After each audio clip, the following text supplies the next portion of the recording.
나의 눈을 열어주소서. 성령이여, 오늘 이 시간 성령께서 여러분의 눈을 열어주시기를, 여러분의 마음을 열어주시기를 주의 이름으로 축복합니다. 자, 오늘 마태복음 강의 말씀에 이어서 예수님께서 길을 가시다가 맹인 두 사람, 앞을 보지 못하는 시각장애의 두 사람의 눈을 고쳐주시는 그런 사건의 말씀입니다.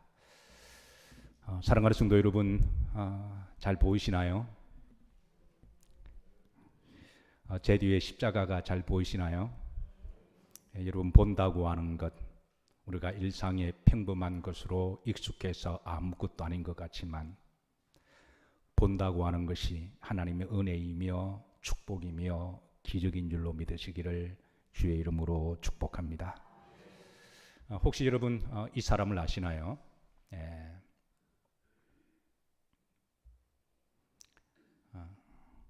진달래 먹고 물장구 치고 다람쥐를 쫓고 놀았던 1970년대를 지나오신 분들은 아마 이 사람을 모를 수 없을 거예요. 누구죠? 이용복이라고 하는 70년대의 소위 국민 가수라고 그렇게 알려져 있는 사람입니다. 어릴 때 선천성소와 녹내장을 앓고 있다가 8살 때 이제 시력을 완전히 잃어버리게 되었는데요. 자, 그의 대표적인 노래 소절 중에 어린 시절이라고 하는 노래가 있습니다.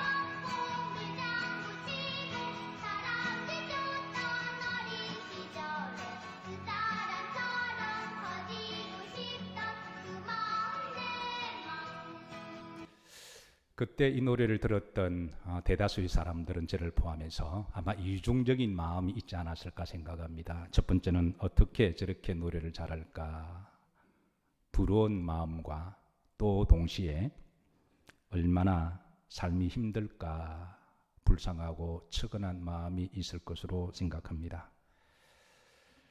자, 다음 이 사람 누굴까요? 젊었을 때 모습인데요. 아마 이 모습이 좀 더 익숙한 모습이 아닐까. 스티비 원더라고 하는 역시 이용복 씨처럼 시각장애우입니다. 60년대 소위 미국의 소울 가수로 불리웠던 스티비 원더를 여러분 잘 아실 터이고요. 70년대 우리나라 이용복 씨가 이제 우리나라 스티비 원더라고 그렇게 불리기도 했죠. 그의 대표적인 곡 많이 있지만 그 중에 하나가 I just called to say I love you 라고 하는 그의 대표적인 노래를 잘 아실 겁니다. 그의 곡 자체도 참으로 감미롭지만 아마 가사를 알면 정말 우리 영혼을 울리는 감동이 되는데요. 저 나름대로 좀 의역을 해서 여러분들에게 소개합니다. 새해도 아니지만 특별히 축하할 일도 없지만 노래할 수 있는 봄이 온 것도 아닌데 사실 그냥 평범한 날이지만 꽃피는 봄비가 내리는 것도 아니고 6월의 결혼식의 날도 아니지만 그러나 내가 반드시 하고 싶은 말이 있어서 전화를 했습니다.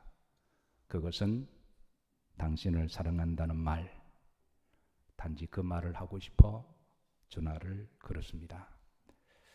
자, 한 소절만 들어보시죠.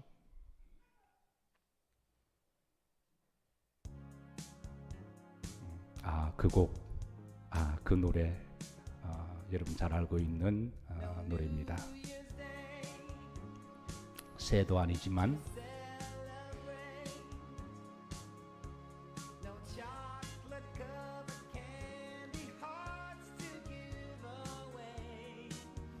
특별히 축하할 일도 그리고 노래할 봄이 온 것도 아니지만 일상의 평범한 날이지만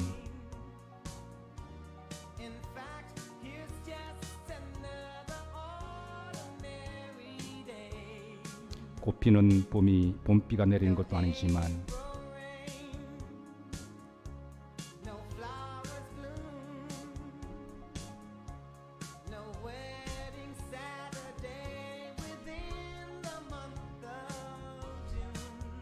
6월의 토요일 날 결혼식이 있는 것도 아니지만 그러나 내가 반드시 하고 싶은 말이 있습니다.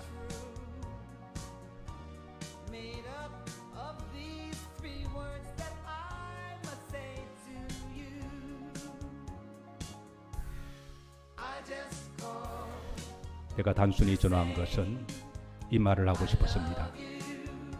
당신을 사랑합니다.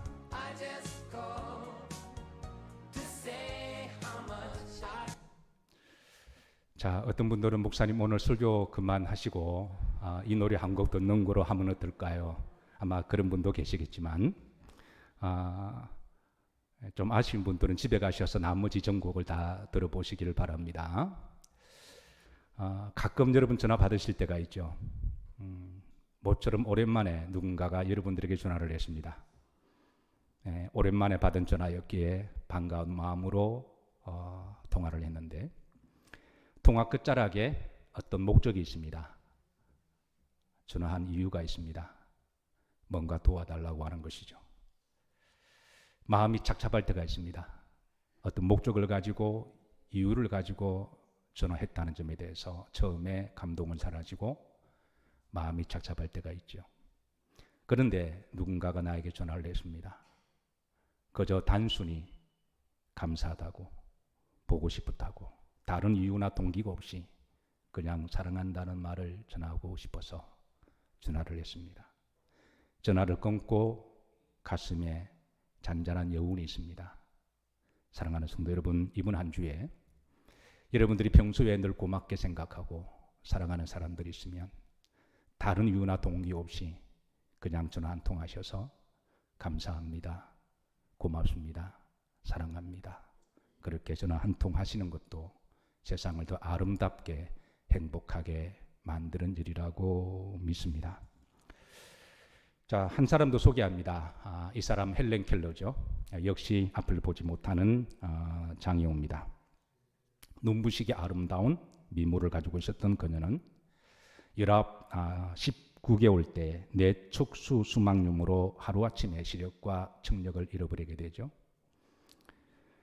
보지 못한다고 하는 것, 듣지 못함으로 인해서 글을 배울 수가 없어서 그녀는 말도 할 수가 없었습니다.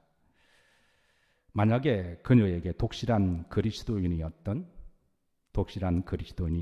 셜리번 선생님이 없었더라면 그는 글을 배우지도 못했을 것이고 그리고 그는 말도 할 수 없었을 거예요. 셜리번의 신실한 기도와 헌신으로 말미암아 그녀가 마침내 그를 깨우치고 말할 수가 있었을 때가 23살이었는데요. 그때 그는 한 에세이집에서 이런 글을 남겼습니다.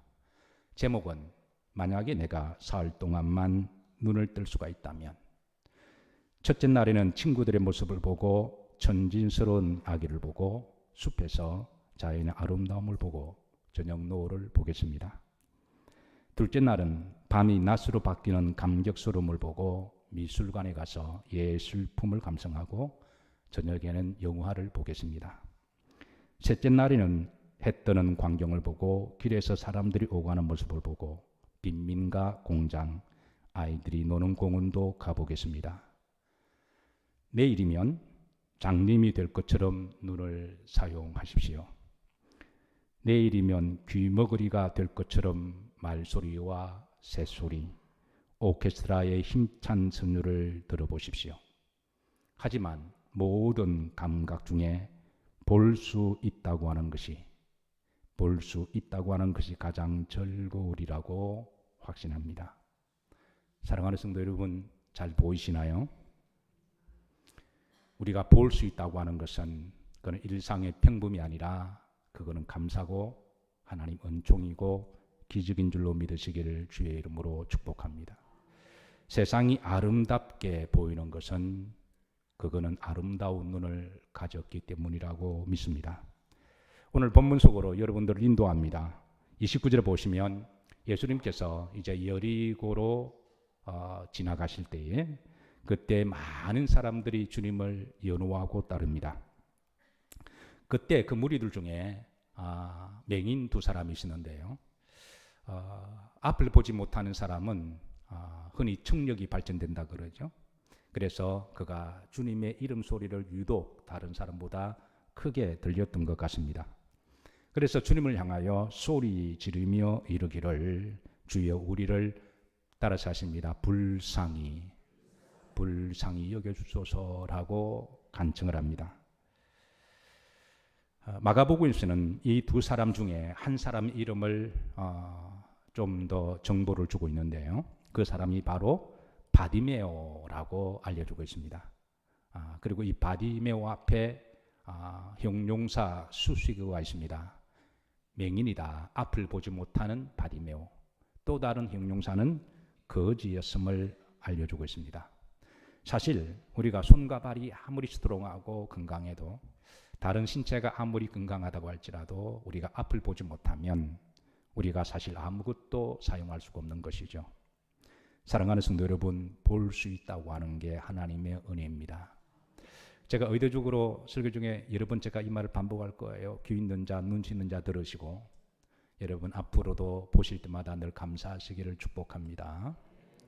누가복음 11장 34절에 보면 예수님께서는 우리의 눈을 온몸에 덩뿌림을 그렇게 강조하시고, 만약에 온몸이 다 건강한데 눈이 앞을 보지 못하면 그 사람의 몸은 아무 쓸데가 없을 것임을 그 눈에 대해서 강조하고 있습니다.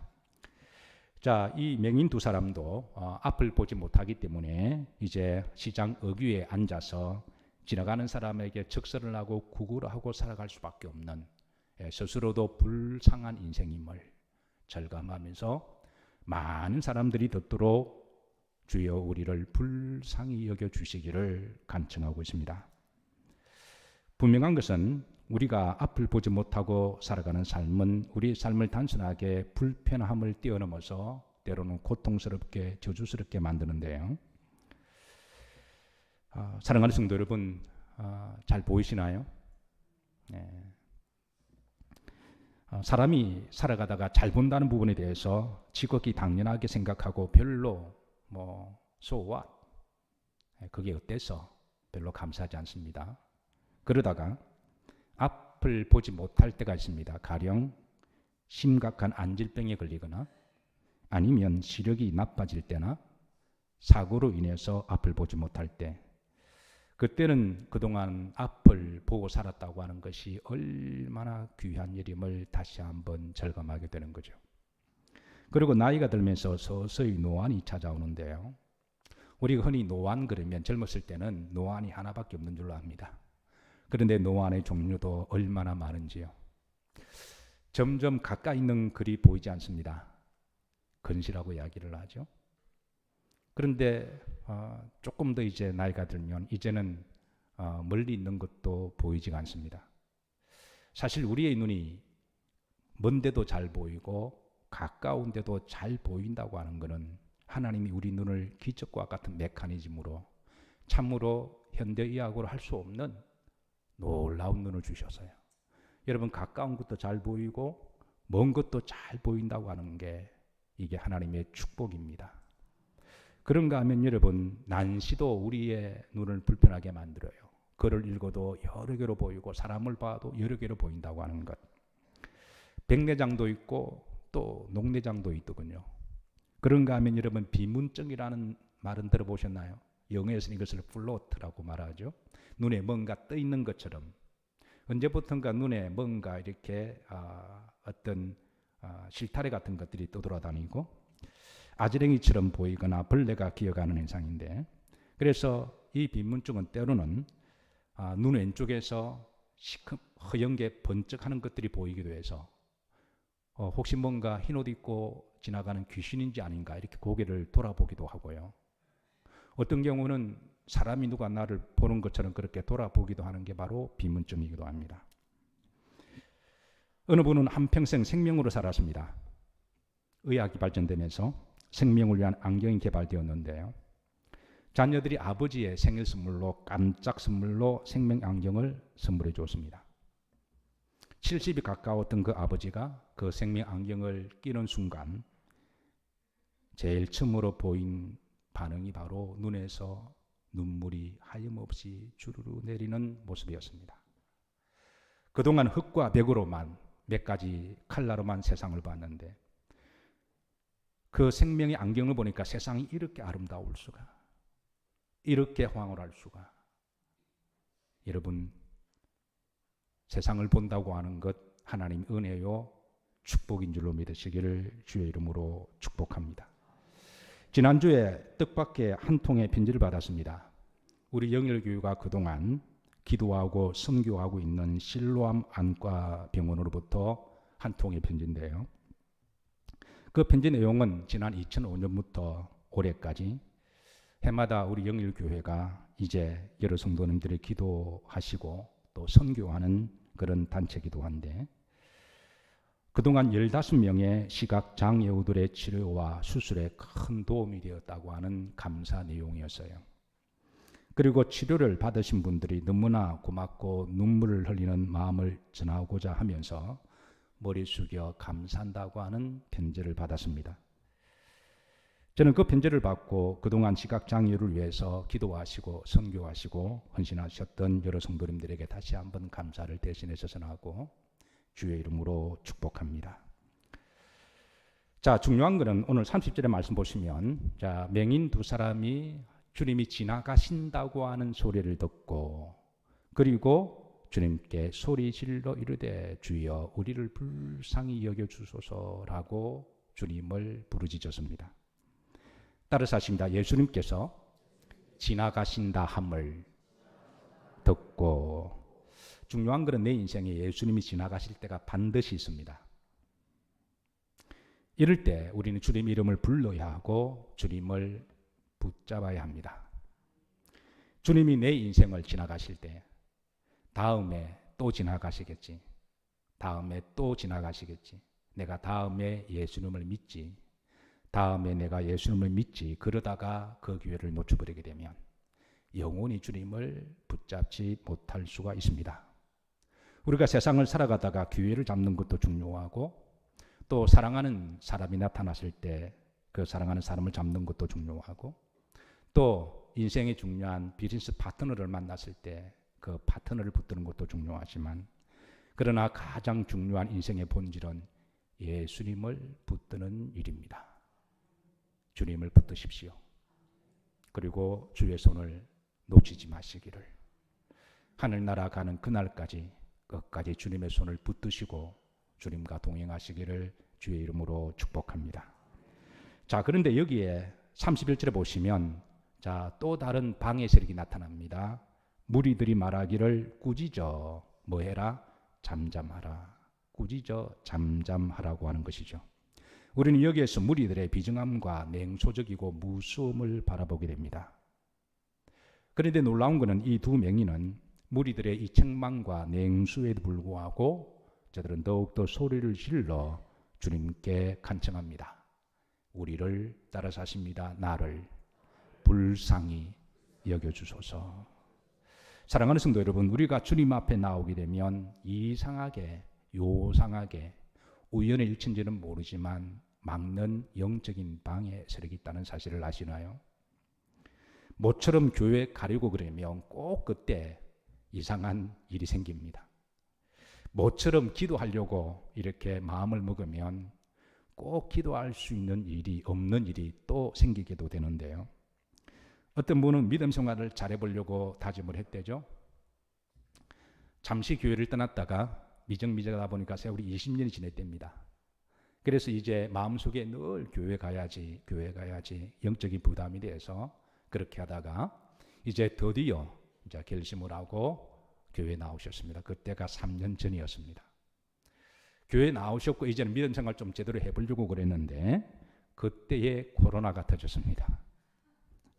그래서 그 코로나 때문에 또 교회를 나오지 못하고, 그분은 코로나가 끝나면 교회에 나오겠다고 그러지만 지난주에 팬데믹에서 엔데믹으로 끝났는데 앞으로 두고 볼 일입니다. 분명한 것은 여러분, 우리가 믿음 생활을 제대로 하려고 그러면 이상하게 막는 세력이 있을 때, 이럴 때 더욱더 여러분 물러서지 마시고 간절하게 주 예수님 이름을 부르시고 불쌍히 여겨주시기를, 그렇게 주님 앞에 나오시기를 주의 이름으로 축복합니다. 여기에 30절에 보시면 한 가지 이들의 고백 중에 놀라운 고백이 있습니다. 후름절에 보시면 다윗의 무엇이여 자손이여 라고 주님을 부르고 있습니다. 자, 구약의 이사야 35장 5절에 보면, 자, 구약의 예언적 메시아 사상에 의하면은 앞으로 메시아가 오시게 되면 그분이 그때에 맹인의 눈을 뜨게 하실 것이다. 그래서 그 맹인의 눈을 뜨게 하시면 그분이 바로 오실 메시아인 줄로 확신하고 믿으라고 하는 말씀이죠. 그래서 주님께서는 이제 자신을 향하여 부르짖는 이들의 간청을 들으실 뿐만 아니라 저들의 눈을 고쳐주심으로 내가 바로 그 메시아다. I am the Messiah. 내가 바로 그 메시아다. 본인이 인류가 고대하고 기다리던 그 구세주임을 주님은 드러내셨습니다. 분명한 것은 주님께서는 저들의 목소리를 들으셨어요. 그래서 32절에 보면 주님께서는 이제 그들의 목소리를 듣고 그들을 부르십니다. 그들을 불러 이루시되 그랬습니다. 분명한 것은 우리가 기도하면 하나님은 우리의 기도를 들으십니다. 기도의 양이 채워지고 때가 되시면 하나님은 기도를 들으시는데, 그래서 한나가 하나님 앞에 부르짖어 기도할 때 하나님은 그의 기도를 들으시고 아들 사무엘을 주셨는데, 그 사무엘 이름이 뜻이 따라서 하십니다. 하나님이 들으셨다. 저는 여러분들의 기도와 믿음과 헌신이 하나님이 들으시고 하나님이 모아두셨다가 때가 되시면 응답하실 줄로 믿으시기를 주의 이름으로 축복합니다. 자, 주님이 저들에게 말합니다. 그래서 이제 뭘 해주기를 원하느냐. 그리고 34절 보시면 따라서 하십니다. 예수님께서 불쌍히 여기사. 자, 오늘 본문에 보시면 여러분 불쌍이라는 말이 3번 나와요. 29절에서 34절까지 오늘 본문 전체 스토리는 6절에 불과합니다. 이 전체 6절의 에피소드에서 50%가 되는 30절, 31절, 그리고 34절에 불쌍이라는 말씀이 3번이나 나옵니다. 실로 우리 인생은 불쌍한 인생입니다. 사실 젊고 건강하고 잘 나갈 때는, 성공할 때는 우리 인생이 그렇게 별로 불쌍한 줄 모릅니다. 오히려 누가 불쌍하게 보면 자존심을 상해하고 동정하지 말라고 말을 하죠. 그런데 우리 인생이 아픔을 경험하게 되고 실패를 경험하게 되고 질병에 걸리게 되면 아, 인간이 이렇게 연약한 것인가. 감기에 걸려서 우리 몸의 온도가 몇 도만 올라가도 아무것도 할 수 없이, 우리 몸에 약간의 염증만 생겨도 사시나무 떨듯이 떠는, 우리 몸에 약간의 이상이 있고 약간의 질병이 생겨서 의사로부터 증상은 없지만 무슨 병입니다. 그러면 주저앉을 수밖에 없는, 그때서야 우리 인간이 참으로 연약하고 이렇게 아무것도 아닌 것을 절감하게 되죠. 또 그런가 하면 나이가 들게 되면 우리 인생이 얼마나 연약한지 절감하게 됩니다. 중요한 것은 오늘 이들이 자기들을 하나님 앞에 불쌍히 여겨달라고 인정하고 진술하게 고백할 때 주님은 그거를 아시고 불쌍히 보셨다고 하는 것입니다. 그러고 나서 주님께서는 그 불쌍한 부분, 연약한 부분을 만지시고 안수하시고 그들을 위로하시고 기도하시고 축복해 주시고 치유해 주셨습니다. 사랑하는 성도 여러분, 우리 모두에게도 가장 연약한 부분이 있습니다. 아픔이 있고 상처가 있습니다. 겉으로 볼 때는 다 건강하고 이렇게 아무 문제가 없는 것처럼 보이지만 어느 한 부분만 그 스팟을 탁 건드리면 눈물샘을 자극하고 눈물을 흘리는 그런 연약한 부분들이 있는 거죠. 오늘 예배 마치고 오늘 제가 축도할 때 제가 여러분들에게 안수하고자 합니다. 여러분 아픈 부위에 연약한 부위 손을 얹으시고 제가 주의 이름으로 기도할 때 그 부분을 주님께서 성령을 통하여 만져주시기를 기도합니다. 자, 오늘 본문이 주는 영적 레슨이 있습니다. 오늘 6가지인데요. 첫 번째, 저들 인생 옆으로 주님이 지나가실 때에 주님의 이름을 불렀다고 하는 게 중요한 것이죠. 로마서 10장 13절에 보시면 누구든지 주의 이름을 부르는 자는 무엇을 얻을 것이라? 구원을 얻을 것이라. 여러분 인생 옆으로 주님이 지나가실 때 여러분 주님의 이름을 부르십시오. 두 번째, 저들은 주님을 향해서 불쌍히 여겨주시기를 간구합니다. 30절에도 그리고 31절에도 그리고 34절에도 이제 불쌍이라고 하는 말이 의도적으로 강조되고 있습니다. 우리 인생은 참으로 불쌍한 인생들입니다. 그리고 무엇보다도 하나님은 이를 아신다고 하는 거예요. 시편 103편 14절에 보시면 그가 우리의 뭐를 아시며 체질을 아신다. 우리가 단지 먼지뿐임을, 우리가 흙으로 만드는 실존임을 하나님은 알고 계신다고 하는 것이죠. 이사야 42장 3절에는 상한 갈대로 비유하시고 꺼져가는 등불로 비유하시고 중요한 것은 상한 갈대도 버리지 아니하시고 꺾지 아니하시고, 세상 사람들은 나보다 약하면 확 꺾어버리죠. 밟아버리죠. 꺼져가는 등불은 냄새난다고 확 불어서 꺼버리죠. 그런데 주님은, 하나님은 끄지 아니하시는 하나님이심을 알려주고 있습니다. 사람마다 다 상처가 있고 아픔이 있습니다. 세월이 지날수록 우리는 더 연약해집니다. 그런데 나만 불쌍한 인생이 아니라 다 불쌍한 인생입니다. 중요한 것은 하나님은 우리를 불쌍한 인생으로 보시고 우리도 서로 불쌍히 여기는 마음을 가져야 한다는 것이죠. 그래서 사도 바울은 에베소 4장 30절 보시면 불쌍히 여기며 이 부분을 강조하고 그 앞에서 서로 뭐하게 하며 친절하게 하며 그 다음 뒤에는 뭐하기를 서로 용서하기를.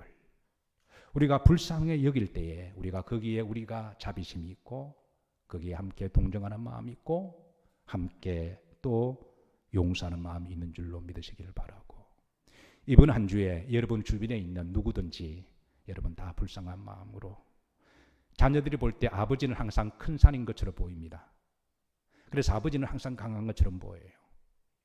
엄마는 항상 자비로운 것처럼 보입니다. 그런데 그 자녀가 자라서 철이 들면 어릴 때 아버지의 그 큰 산이 누구나 다 밟고 올라가고 지나갔던 작은 동네의 동산보다 작은 산인 것을 알고 그때부터 부모님이 불쌍하게 여기게 되고 그때부터 이제 그 아이가 철이 들었다라고 이야기를 하는 것이죠. 여러분 옆으로 보시면서 불쌍히 여겨주시기를 서로 한번 인사하도록 하시죠. 또 불쌍히 보인다 그러면 어떤 사람은 또 기분 나빠하시니까 그냥 불쌍히 보여주시기를. 여러분 저도 불쌍히 여겨주세요. 예. 자, 네 번째, 주님이 정말 저들에게 주시고자 하는 것은 구원입니다. 마가복음 1장 52절에는 주님께서는 이들을 눈을 띄게 하시면서 내 믿음이 따라서 하십니다. 너를 구원하였다. 그러니까 눈 뜨려고 주님께 나왔는데 처음에 교회에 나온 목적이 내가 필요한 어떤 목적이 있어서 부자가 되기 위해서, 병 고치기 위해서, 위로받기 위해서 그렇게 나왔는데 그 문제 응답을 받고 나니까 이제 영안이 열린 거예요. 주님께서는 정말 주시고자 하는 것이 구원입니다. 예. 사랑하는 성도 여러분, 저는 여러분들이 우리 영일교회 오셔서 평안을 얻으시기를 축복합니다. 그리고 여러분의 기도가 응답되어서 육신의 질병도 치유되기를 기도해요. 여러분 물질의 축복을 받아서 사업의 지경도 넓어지기를 축복합니다. 그러나 그게 목적이 되어서는 안 된다는 것이죠. 그것 때문에 나왔어도 나올 때는 그게 목적이었는데 주님 은혜를 체험하고 다니까 그가 비견할 수 없는 더 놀라운, 더 높은 가치가 있는 영원한 목적이 있는 거죠. 바로 구원입니다. 그래 주님이 고쳐주시면서 바로 내 믿음이 너를 마하였다, 구원하였다. 마가복음 9장 47절에 주님이 이런 말씀하십니다. 실로 무슨 말씀인데요? 만일 내가 두 눈으로 보는 게 복이 있는데 두 눈을 가지고 죄를 범함으로 지옥 가느니 차라리 한 눈을 빼라. 그게 낫지 않겠냐? 한 눈 가지고 겸손함으로 천국 가는 게 더 낫지 않을까? 차라리 두 눈을 다 빼라. 앞을 보지 못함으로 영안이 열려서 천국 가는 게 더 낫다면 그렇게 하는 것이 더 낫지 않을까? 그렇게 말씀을 하세요. 사랑하는 성도 여러분, 두 눈을 가지고 다 본다고 하는 게 복입니다. 잘 보이십니까? 그런데 이거보다 더 큰 축복은 영안이 열리는 것입니다. 자, 다섯 번째, 저들은 하나님께 영광을 돌렸습니다. 누가복음 18장 43절에 보면, 자, 곧 보게 되어 하나님께 뭘 돌리며 영광을 돌리며. 눈이 다시 열려서 보는 것은 복된 일입니다. 그러나 하나님께 영광 올려드리는 삶은 더 복된 일입니다. 이 용복 씨가 간증 집회를 마치고 어느 성도가 이렇게 질문했습니다. 볼 수 없다고 하는 것이 불편하지 않으신가요? 그때 그는 이렇게 대답했대죠. 불편합니다. 그러나 내가 듣기로는, 나는 비교적 귀가 발전되어 있어서 잘 듣는 편인데, 내가 듣기로는 세상이 많이 혼탁되어서 보지 말아야 할 부끄러운 것들이 많다는 소리를 들었습니다. 아마 하나님께서 나에게 세상에 보지 말아야 할 불편한 것들을 보이지 않기 위해서 내 눈을 그냥 덮으신 것 같습니다. 중요한 것은 내 마음의 눈은 크게 열려져 있습니다. 그리고 영으로 하나님을 찬양하고 노래할 수 있어서 저는 참으로 좋습니다. 자, 여섯 번째, 주님을 따르는 자들이 되었습니다. 오늘 마지막 결론이죠. 34절에 보시면 이제 그들이 누구를 따르니라? 예수님을 따르니라. 눈이 번쩍 열렸습니다. 이제는 복이 되었어요. 그래서 이제는 사람을 따라가지 아니하고 세상을 따라가는 눈이 아니라, 물질을, 세상의 권력을 따라가는 눈이 아니라 이제 예수님을 따라가는 눈이 되었다고 하는 게 중요한 일입니다. 성경은 우리 인생이 다 영적인 맹인임을 알려주고 있는데요. 이사야 59장 10절입니다. 우리가 다 무엇 같아서 맹인같이 그랬습니다. 영적으로 우리는 맹인이었습니다. 그런데 주님이 오심으로 그때에 주님이 오셔서 영적인 눈을 열어주셔서 우리가 주의 빛을 보게 될 것임을 알려주셨습니다. 사도 바울도 한때 그는 영적인 맹인이었습니다. 그의 눈은 교만했고 사람들을 볼 때마다 도끼 눈으로 찍어버렸고 사람들을 멸시하고 사람들을 우습게 보는, 훑어보는 그런 눈이었습니다. 잠언서 6장 16절에 보시면 하나님이 미워하시고 좋아하지 아니하시고 싫어하시는 눈이 몇 가지가 있는데 그 일곱 가지 중에 하나가 바로 교만한 눈을 언급하고 있어요. 여호와께서 미워하시는 것, 그게 이제 곧 교만한 눈임을 말씀하고 있는데, 이 교만한 눈은 바로 이제 남을 무시하는 눈이죠. 그리고 남을 경시하고, 내가 계급장이 좀 높다고 해서 사람을 마치 아래로 훑어보고 사람을 멸시하는 눈, 그리고 환한 눈, 눈에 힘을 주는 눈. 하나님 이런 눈들을 싫어하시니 혹시 살아가시다가 여러분도 모르게 이런 눈이 되면 잠시 눈을 감는 것이 어떠하실까요? 잠시 눈을 감아버리는 것도 저는 좋은 방법이라고 생각합니다. 사도 바울이 그는 한때 영적인 맹인이었고 다메섹 도상에서 그런 부활하신 주님을 만나고 그의 눈에 비늘 같은 것이 벗겨졌어요. 그리고 그의 눈은 영안이 열렸습니다. 그때로부터 사도 바울이 바라보는 눈의 방향과 목적은 달라졌습니다. 그때부터 그의 눈은 이제 주님을 따르는 눈이 되었습니다. 한 주간 동안 세상을 살아가다 보면 우리 눈을 힘을 거게 눈을 비늘로 가리는 것들이 참으로 많아요. 우리 자신도 알지 못하게 눈에 힘이 들어가서 어느 의사가 그렇게 말하더군요. 눈에 너무 힘주지 마시라고. 안압이 올라가서 녹내장 걸린다고. 그래서 여러분 평소에 눈에 좀 힘을 빼시기를 주의 이름으로 부탁합니다. 어쨌든 한 주간 살다 보면 우리 눈은 충혈되어 있고 보지 말아야 할 것들이 얼마나 많이 눈에 들어오는지, 우리 눈에 힘을 극한 것들이 눈에 씌워져서 그래서 눈에 뵈는 것이 없게 될 때, 그럴 때 여러분 매주마다 교회에 오셔서 바울이 예수님을 통하여 눈에 비늘을 벗겨주셨다. 예수님이 여러분의 눈을 만져주시고 예수님의 보혈로 여러분의 눈을 깨끗하게 정결하게 해주셔서 우리가 육적으로 건강하게 본다고 하는 것은 복입니다. 여러분 잘 보이시나요? 하나님께 감사하시고, 또 나이가 들어서 어쩔 수 없이 노안에 오시게 되면 그때는 하나님께 이렇게 기도하심도 어떠하실까요? 하나님, 그동안 잘 보고 살았습니다. 참으로 감사합니다. 잘 봤습니다. 그리고 우리에게 육적인 눈보다 더 중요한 것은 영안이 열린다고 하는 것. 비록 나이가 들어서 또 우리가 사고로 눈의 시력을 잃어간다고 할지라도 주님이 필요하시면 만져주셔서 치유해 주시기를 바라지만, 그러지 않는다고 할지라도 우리의 영적인 눈은 점점 더 밝아져서 주의 영광을 바라보시기를 주의 이름으로 축복합니다.